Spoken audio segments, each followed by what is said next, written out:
بسم اللہ الرحمن الرحیم۔ السلام علیکم ناظرین، قرآن مجید فرقان حمید میں پروردگار عالم نے ارشاد فرمایا اور اللہ تعالیٰ نے ایمان والوں کے لیے فرعون کی بیوی کی مثال بیان فرمائی، جبکہ اس نے دعا کی، اے میرے پروردگار، میرے لیے اپنے پاس جنت میں گھر بنا اور مجھے فرعون سے اور اس کے عمل سے بچا اور مجھے ظالم لوگوں سے نجات عطا فرما۔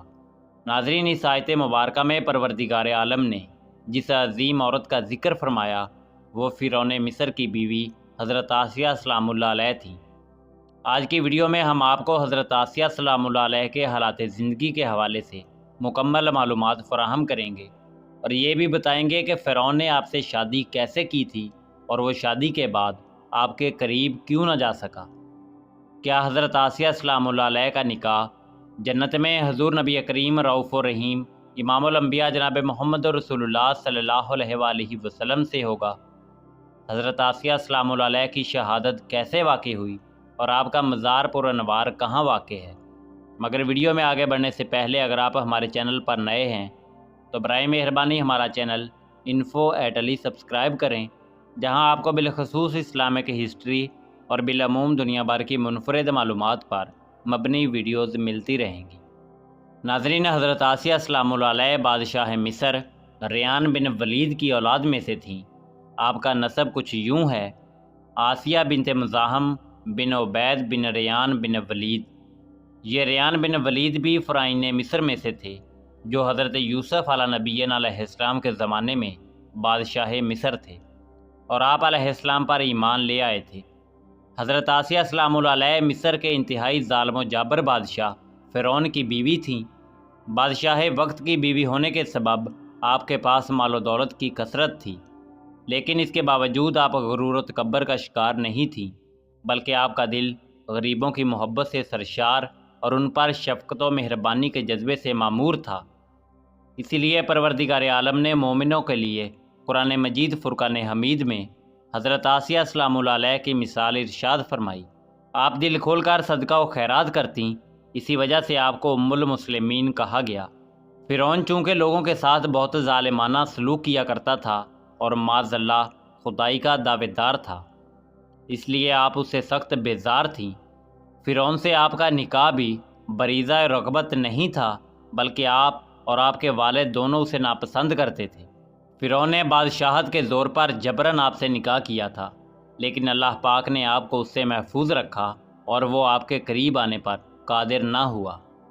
روایات میں آتا ہے کہ جب فرعون حضرت آسیہ سلام اللہ علیہ کے قریب آنے لگتا تو پروردگار عالم کی طرف سے اس پر ایسی کیفیت طاری ہو جاتی کہ وہ آپ کے قریب نہ آ سکتا، اسی لیے آپ کی کوئی اولاد نہیں تھی۔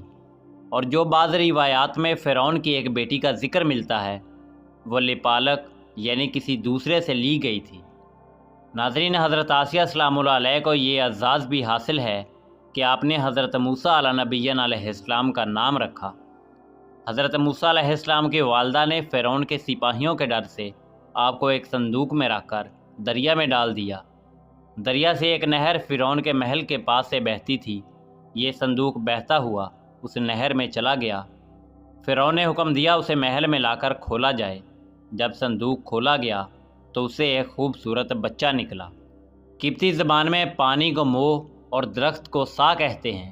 یہ صندوق پانی اور درختوں کے درمیان پایا گیا، اسی وجہ سے بی بی آسیہ سلام اللہ علیہ نے آپ کا نام موسیٰ رکھا۔ یہ پروردگار عالم کا حکم تھا، مگر بظاہر حضرت موسیٰ علیہ السلام کا نام دنیا میں حضرت آسیہ سلام اللہ علیہ نے رکھا۔ ناظرین، حضرت موسیٰ علیہ السلام بچپن میں جب حضرت آسیہ سلام اللہ علیہ کی گود میں آئے تو آپ نے حضرت موسیٰ علیہ السلام کے چہرے میں نور نبوت دیکھ کر انہیں اپنا بیٹا بنا لیا اور فرعون سے کہا، اس بات کو قرآن نے یوں بیان کیا، یہ بچہ میری اور تیری آنکھوں کی ٹھنڈک ہے، اسے قتل نہ کرو۔ اس پر بدبخت فرعون نے کہا، اسے تم رکھ لو، مجھے اس کی کوئی حاجت نہیں۔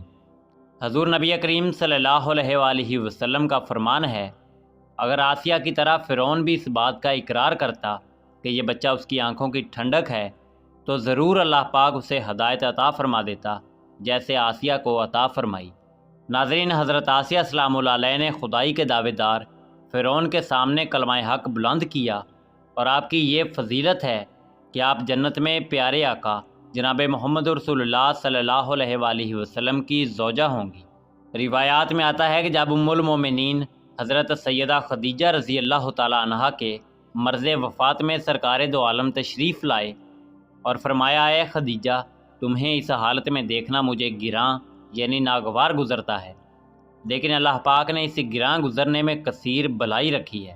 تمہیں معلوم ہے کہ اللہ پاک نے جنت میں میرا نکاح تمہارے ساتھ مریم بنت عمران، حضرت موسیٰ علیہ السلام کی بہن کلثوم اور فرعون کی بیوی آسیہ کے ساتھ فرمایا ہے۔ جب فرعون نے آپ کو ایمان سے پھیرنے کی تمام تدبیریں کر لیں اور اسے ناکامی کا سامنا ہوا تو اس نے آپ کو شہید کرنے کا فیصلہ کیا۔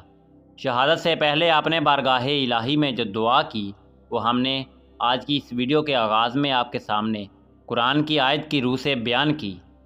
آپ کی شہادت کا واقعہ کچھ یوں ہے کہ فرعون نے اپنے کارندوں سے کہا کہ ایک بڑی چٹان لاؤ، اگر چٹان دیکھ کر بھی یہ ایمان پر قائم رہتی ہے تو چٹان اس پر گرا دو، اور اگر ایمان سے پھر جاتی ہے تو یہ میری بیوی ہے، اسے مت مارنا۔